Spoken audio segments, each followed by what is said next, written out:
Janasena party అధ్యక్షులు Andhra Pradesh deputy CM Pawan Kalyan ఆశీస్సులతో నాకు గౌడ చైర్మన్ పదవి దక్కిందని గౌడ చైర్మన్ తలాటం సత్య అన్నారు. Kakinada urban development authority chairperson గా తలాటం నాగ వెంకట సత్యనారాయణ బాధ్యతలు స్వీకరించారు. ఈ సందర్భంగా అధికారులు ఉద్యోగులతో సమావేశం నిర్వహించి వివిధ విషయాల గురించి చర్చించారు. ప్రధానంగా పబ్లిక్ అండ్ ప్రైవేట్ స్థలాలను గుర్తించి అభివృద్ధి చేసి సంస్థకు ఆదాయం సమకూర్చుకోవడం, అనధికార లేఅవుట్ అక్రమ కట్టడాలపై చర్యలపై వివరణ అడిగి తెలుసుకున్నారు. ఈ సందర్భంగా చైర్మన్ తలాటం సత్య మాట్లాడుతూ సాధారణ స్థాయిలో ఉన్న నన్ను ఈ స్థాయికి తీసుకొచ్చారంటే కేవలం పవన్ కళ్యాణ్ వల్లే సాధ్యమిదన్నారు. కాకినాడ బీచ్ పార్క్ అభివృద్ధి, భవన నిర్మాణాలకు అనుమతులు, ఫిర్యాదుల పరిష్కారం, కౌడా కార్యాలయం నిర్మాణం, ఖర్చు తగ్గించి ఆదాయం పెంచడం సమావేశంలో సమీక్షించారు. ఈ సమావేశంలో కౌడా సెక్రటరీ ఆర్ కాళీబాబు అధికారులు పాల్గొన్నారు. ముందుగా మీడియా మిత్రులందరికీ నా హృదయపూర్వక నమస్కారాలు తెలియజేసుకుంటూ, మా అందరి ఆరాధ్య దైవం జనసేన పార్టీ అధ్యక్షులు మరియు ఆంధ్రప్రదేశ్ రాష్ట్ర ఉప ముఖ్యమంత్రి వర్యులు శ్రీ కొనిదెల పవన్ కళ్యాణ్ గారి ఆశీస్సులతో కూడా చైర్మన్ నాకు ఇవ్వడం జరిగింది.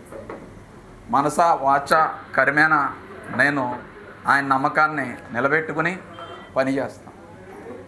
పవన్ కళ్యాణ్ గారు గతంలో ఎప్పుడూ చెప్తుండేవారు, నేను ప్రతి కార్యకర్తను కూడా తీర్చిదిద్దుతాను అని. నిజంగా జనసేన పార్టీలో నా ప్రస్థానం ఒక సాధారణ జన సైనికుడిగా మొదలై అంచెలంచెలుగా ఉమ్మడి తూర్పుగోదావరి జిల్లాకు ప్రధాన కార్యదర్శిగా చేసి వివిధ విభాగాల్లో జనసేన రాష్ట్ర పార్టీ ప్రోగ్రామ్స్ ఎక్కడున్నా సరే నాకు ఏదో బాధ్యత అప్పచెప్పడం, అవన్నీ చేయడం. అదేవిధంగా మొన్న 2024 ఎన్నికల్లో భాగంగా నాకు 2024 ఎన్నికల నిర్వహణ కన్వీనర్గా ఉభయ గోదావరి జిల్లాలకి ఇవ్వడం జరిగింది. పవన్ కళ్యాణ్ గారు ఎప్పుడూ చెప్తుంటారు, ఒక సాధారణ వ్యక్తికి నేను పైకి తీసుకొస్తాను. దానికి ఉదాహరణ నేను. చిన్న స్థాయిలో ఉన్న నన్ను ఇప్పుడు నన్ను కుడా చైర్మన్ దాకా తీసుకొచ్చారంటే అది కేవలం పవన్ కళ్యాణ్ గారు వల్లే జరిగింది. పవన్ కళ్యాణ్ గారు చెప్పిన సిద్ధాంతాలను ఎప్పుడూ పాటిస్తూ నిబద్ధతగా ఉంటూ పార్టీలో ప్రయాణించడమే ఈరోజు ఈ స్థాయికి రావడం కారణమని తెలియజేసుకుంటున్నాను.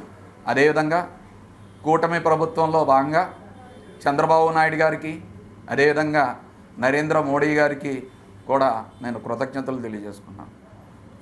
ఈరోజు ఒక మంచి నాకు జరిగింది అనుకునే టైంకి మా పార్టీ అధ్యక్షులు కొంచెం ఆరోగ్యరీత్యా రెస్ట్లో ఉన్నారు.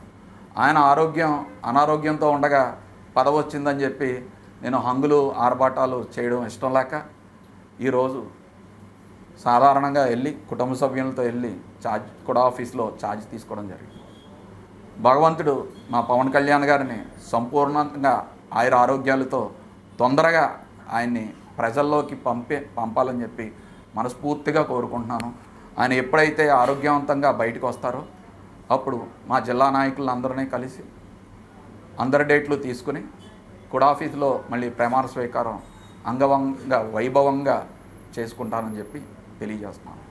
ఈరోజు నన్ను ఈ స్థాయికి రావడానికి జనసేన పార్టీలో పవన్ కళ్యాణ్ గారు, అదేవిధంగా పార్టీ పెద్దలు మంత్రివర్యులు నాదెండ్ల మనోహర్ గారు, కందుల దుర్గేష్ గారు, మన ఎంపీ గారు తంగెల ఉదయ శ్రీనివాస్ గారు, ఇక్కడ పంతం నానాజీ గారు, అదేవిధంగా తోట సుధీర్ గారు, ఎమ్మెల్సీ హరిప్రసాద్ గారు, నాగబాబు గారు, పార్టీ పెద్దలు అందరి ఆశీస్సులతో ఈరోజు నేను మెట్టుగా ఎదిగి పవన్ కళ్యాణ్ గారు గుర్తించే స్థాయికి వచ్చినందుకు నేను నిజంగా సంతోషిస్తున్నాను.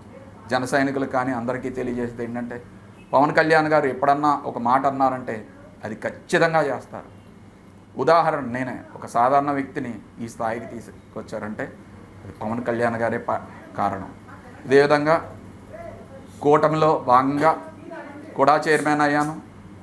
ఖచ్చితంగా ఈరోజు కూడా ఆఫీస్లో కూడా మొదటిసారిగా సంతకం పెట్టి ఆఫీసర్స్ అందరితో ఒక రివ్యూ మీటింగ్ కూడా ఏర్పాటు చేసుకోవడం జరిగింది.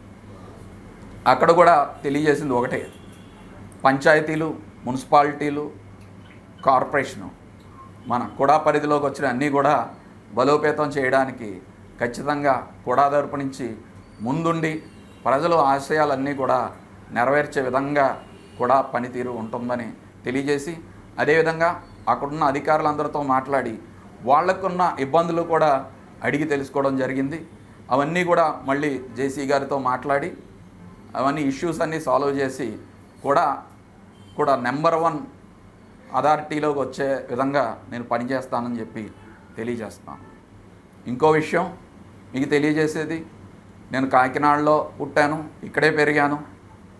మా తండ్రి బొగ్గుల వ్యాపారం నుంచి అలా కాంట్రాక్టులు చేస్తూ ఒక బిల్డర్గా ఎదిగి ఉన్నారు. చిన్నప్పటి నుంచి మీ అందరికీ తెలిసిన కుటుంబమే మాది.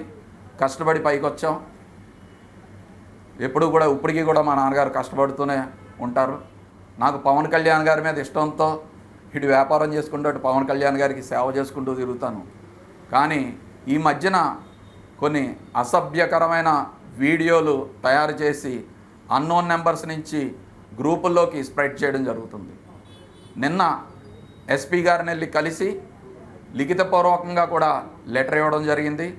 ఎస్పీ గారు స్పందించి వెంటనే ఐటీ టీంకి అప్పచెప్పడం జరిగింది. ఎవరో పిచ్చి పిచ్చి వీడియోలు చేసి పార్టీ నాయకులను కానీ పార్టీలను కానీ బయట పెట్టడానికి, అసభ్యంగా చేయడానికి చూస్తున్నారు.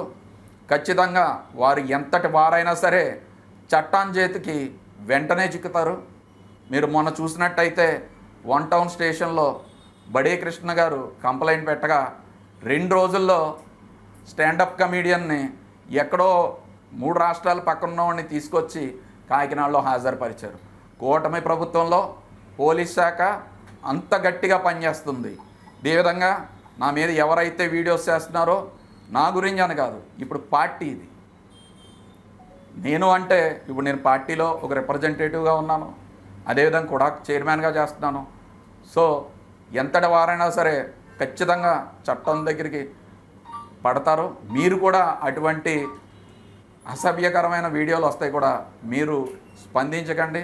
మీరు కూడా కొంచెం ఎవరైతే ఇలాంటి స్ప్రెడ్ చేస్తున్నారో మీరు కూడా అది తెలియజేయాల్సిందిగా కోరుకుంటున్నాను. ఇదే విధంగా గతంలో అధికారంలో లేనప్పుడు మీ మీడియా మిత్రులందరూ కూడా మాకు ఎంతో సహకరించారు. అనునిత్యం మేము చేసిన పోరాటాలన్నీ కూడా మీ ద్వారానే ఈ రాష్ట్రానికి చూపించారు. కనుక నేను ఎప్పుడూ కూడా మీ మీడియా మిత్రులందరికీ కూడా మీలో మిత్రుడిగానే ఉంటాను. మీ అందరికీ కూడా హృదయపూర్వక ధన్యవాదాలు తెలియజేసుకుంటూ